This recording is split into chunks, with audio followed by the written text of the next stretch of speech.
hagit ang atong presidente karong mga panahon na. Dayon atong ihatag sa atong isuon nga sa Catholic Faith Defender si Brother Silbert Dundoyano alias Veritas alang sa iyang panahon sad saya ang mga ipaambit karong hapuna. Okay, ay salamat Brad Nicolay, no? Atong moderator, Brad Mitch. Salamat kayo sa kinasingkasing pagpaambit sa tanang mga naminaw ro, no? Atong hibawan nga layo-layo na gyud tag-abot, no? Daghan na gyud kayo tigpaminaw, samot na gyud, no? So karon dirita sa atong gisgutan matuod nga iglesia. Sa gipahayag ni Brad Mitchell, mo saludo ko o mo uyon ko atong iyang giingon nga kung mugamit sa ngalan Iglesia ni Cristo, Iglesia sa Dios, bisan pagali ng pinili, Iglesia sa mga hintil, kailangan po yung mabasa. Kanang mugamit og ngalan nga mabasa sa Biblia, kinahanglan nga ato pong tinuon kung kana nagtudlo ba na sa mga pagtulunan yun nga naa sa Biblia o tinuod nga pagtulunan. So dili lang kay gadalas ngalan. Pero atong punan ang sa atong pagtuupod nga wala mahisguti kaganina, no? Ato pong i-consider ng lain pang timaan nga si Kristo gid mo'y gatukod.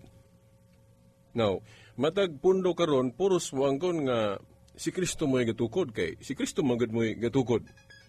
Pero kung atong i-cross-examine ang mga pundok ron, kinsa man ang makaangkon gyud nga si Kristo gyud mo'y gatukod sa mga iglesia. No?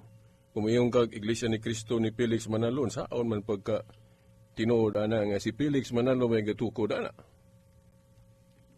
Mga igog pasaylo ni Brad Mitchell, bisan ang mga pagtulunan sa Seventh-day Adventist na sa Biblia, igpapahulay, Sabado, pero dili kapasaan ang timana nga si Cristo may gatukod kay historically atong nahibawan ang Seventh-day Adventist tukod mo na ni Ellen White. Kaya sa akong nahibawan si Ellen White, so wa pa siya makatukod anang Seventh-day Adventist na membro o ni apil-apil man na siya atong grupo ni Miller nga gitawag og Millerites Movement. Unya kulang pa kay kog tuon aning grupo ni Miller ug unsa kayo mga pagtulunan. Unya sa ako lang nahibaw-an Baptist na si kung malimot Miller. Ambot og muuyon ba si Brad Mitchell na kawana, no? Nga usa ka Baptist, mayon gitag Baptist, dili yung kakaingon nga parehas gyud og Seventh-day Adventist. Pero naay mga pagtulunan siguro si Miller nga medyo naapo dagoy sa Seventh-day Adventist. Pero kinahanglan ako pa po nang isubay og mayo. Kay wa man pud koy nabasa sa Biblia nga si Miller gani nanudlo og Sabado. Ngayon kag Baptist, posible Domingo. Pero naapoy Baptist nga Sabado, kanang Seventh-day Baptist.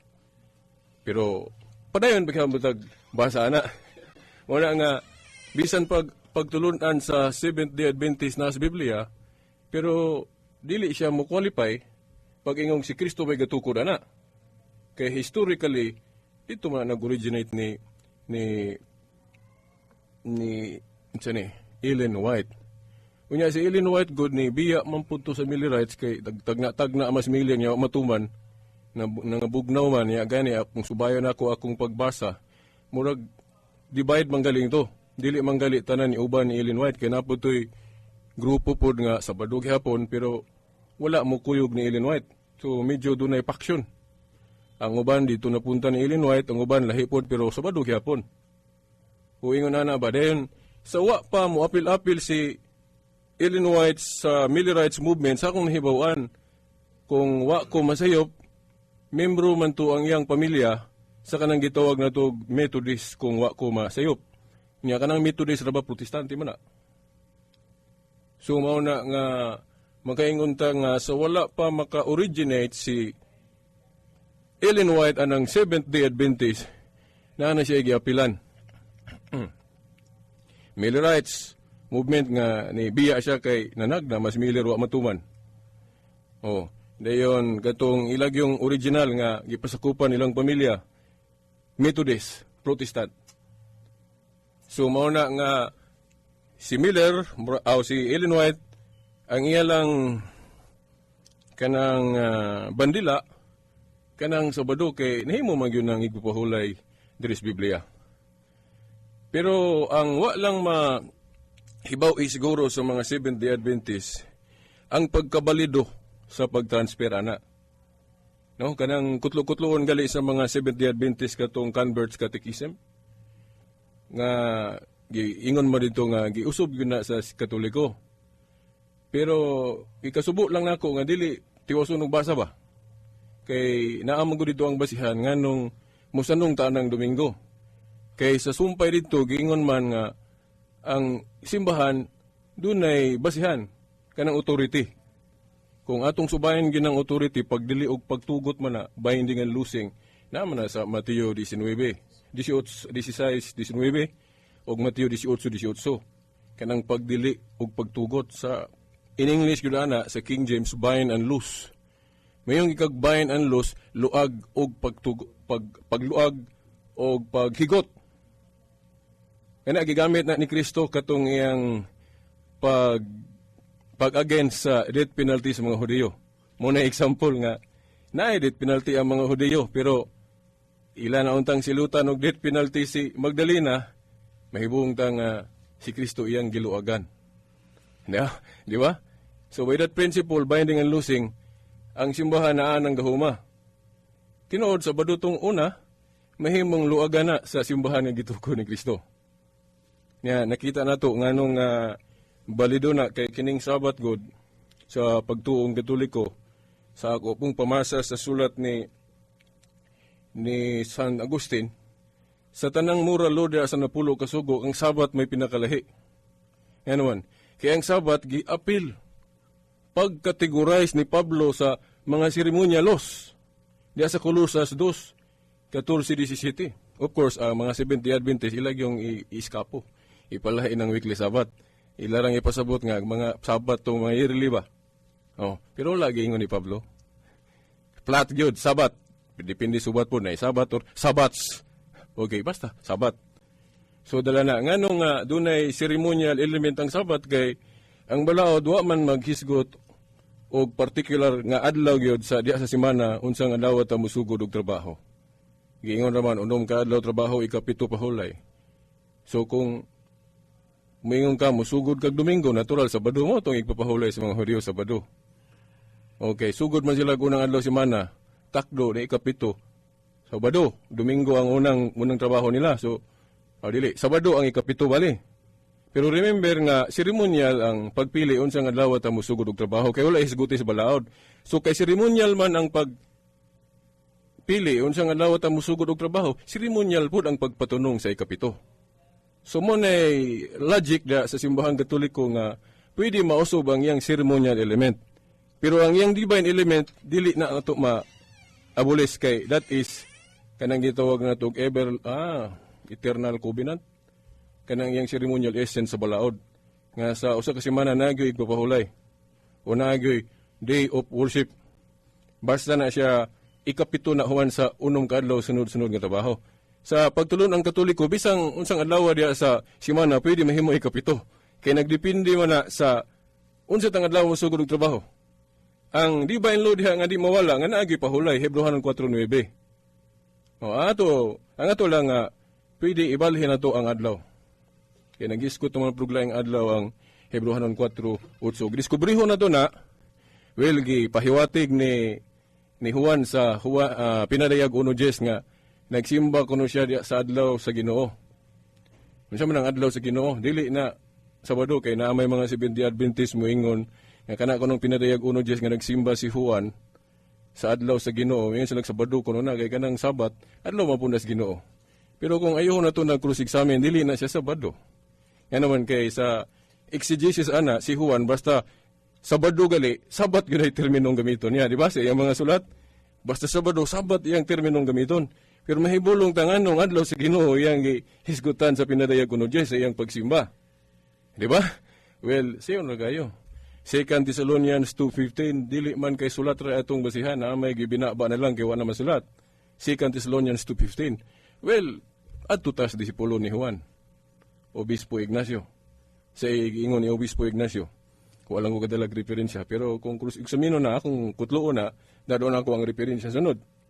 Iingon si Obispo Ignacio nga, dili na ang Sabat. Ba't pasabot ang Sabado? Kung dili adlaw sa Ginoo na Domingo. So, bisan sa didake gani, wala ko kadalag referensya. Nga naghisgot na og Domingo. Pero, sa bago pang simbahan, girespeto pag yun na.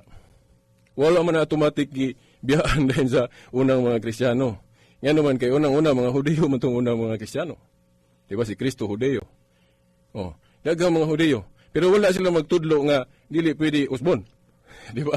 Una nga makaingon ko nga sukuhi ang gipanudlo sa mga Seventh-day Adventist kung ikumpara sa Biblia kay sa Biblia si Kristo ang mga apostol wa man mag-ingon nga dili pwede ibalhin ang solemnity sa Sabado ngadto sa Domingo.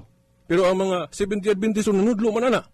So makaingon po nga ang Seventh-day Adventist day wala na nanudlo po day gula sa Biblia. Kay wa man manudlo ang Biblia nga dili pwede ibalhin. Gani logic will justify nga ang simbahan nga gitukod ni Kristo pwede makausob ana. Kay ang Sabat dunay ceremonial element ang pagpatunong. Muna nga gani kanang gihisgutan ni Pablo diha sa Colosas 2:14-17 landong na. Kanang kalanon niya po nang gipasabot, dili ta mo tugot nga hukman patagon siya atong kanon. Di ba? O, kanang galing mga ceremonial essence of the law, gitawag pagalin ani Pablo ato ng mga kontra, kabatok na to ng mga pagtulunan. Kay lahi man gud ang Christianity, lahi pong Judaismo. So mao na. Pero, may unta nga, si Kristo lagi, balik-balik maadlaw si Baro, di ta mo matingala na. Kay mismo ang Katoliko sa iyang komentary sa kanang gitawag og katilingbanon, klaro man ang giingon sa Katoliko sa iyang footnote nga sa sinugdanan ang kadagkuan sa iglesia, nagbansay pa ng tradisyon sa mga Hudeo, samaan ng tuli. Si Pablo ganina, siya tinunan nga, bisag dili na requirement sa Christianity ang tuli, pero iyang ipatuli.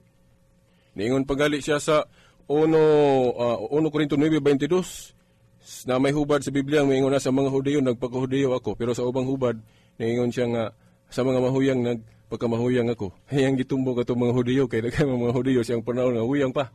Okay. So sir, ano panahon? Nakuha lang panahon, no?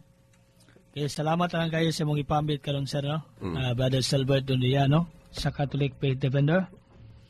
Na mga pagpasalamat na lang, no? Ginagmay nga mga segundo, kay mo over ang kita, hapit naman kita mo over, no? Brother Mitchell, ay mong pagpasalamat, Brad? Okay, at salamatan kayo ang atong manager din si Sir Edgar Dagomo o ilabi na ning atong istasyon sa DXDR nga nagahatag og usak oras og tunga nga libre sa sangka sa katarungan igsoon. Salamat. Okay, ako ihatag ni Brother Silbert sa CFD alang sa pagpasalamat pagka, no? Okay, salamat, no? Brad Nicolay, sa atong manager, sa atong mga technician diri nga kung wala ni sila, di kita katingog diri. Hindi gali mo tingog atong sa microphone, pero ilang manggi buhatag lain. Mo na nga pinangga kay ta, mo nang magbinutan ta diri ha sa istasyon. Atong panggaon nato ning istasyon, ato ning dipinsahan kay gamit ra ba ta ni. Dayon akong ipahibalo pod nga wa man gi believe ko ni Brad Mitchell, no. Okay. Very taho jud. Gani but naon kinahanglan mo react siya sa akong istorya, no? Pero wala po sa panahon, pero wa gyud siya, no? Very disciplined si Brad Mitchell. Next time na lang atong awhagon nga maminaw sila sa sunod kay naidebate, no? Ang kaatbang ni Brad Mitchell atong kauban nga tuwa sa Bagadian si Kenneth Bustamante, no? Sa ka-announcer at the same time si FD pod. So atong saksihan nilang debate, no? Karong maabot nga Domingo. Then, sa sunod tingali, basig amon na pong Mitchell, kaya naapon may gisabutan ni Brad Mitchell. Okay. So, gana lang. Salamat. Okay, salamat kayo, no? Ako na lang mga pagpahibalo nga sunod pohon nga kung wa tay debate, nga doon na tay timang nga isgutan. Then, kung matas ang nagkadaiya nga grupo, tagaan na ito panahon nga makatubag. Kana ang tubagon lang ang, no? Silbing murag ang isyo kay pananitan karon may ingon og doon na isyo nga mura kang nasakitan na kinahanglan mo ka mong tubag, di ba? Kulang, no? Ana lang, no? Araw matagaan ang panahon nga makapaliwanag ka kay mahulog maguna sa mga naminaw na to nga I agree. no? Di ba ni kamot na atong ikuan na sa atong manager atong ipa-approve niya. Diyan na lang takutob sa sunod na po na Domingo pohon sa mga programa gihapon sa RMNDXDR Dipolog no sa 981 AM o sa FM band sa 94.1 ang sangka sa Katarungan matag Domingo alauna sa hapon ngadto sa alas 2:30. Sunod Domingo dunay debate no kung madayon pero madayon na gyud na kay do na may gina-preparean nila. Og salamat kayo og sa ngalan gihapon ni Sir Edgar Dagumo atong station manager sa RMNDXDR Dipolog og mosunod na ang programa ang Harana Balik Kultura di kasamang Alan Barrett og siyang mga kauban si Roldan Danggalan og ang mga kauban pa niya. Ako ihatag sa atuang technical side ni si Sir Danny Lood kini yung ubos nga lagad Brother Nicolay M. Losinyos. Salamat og may hapon katuntanan. Radyo mo nationwide. Mga misis, goodbye na sa dumi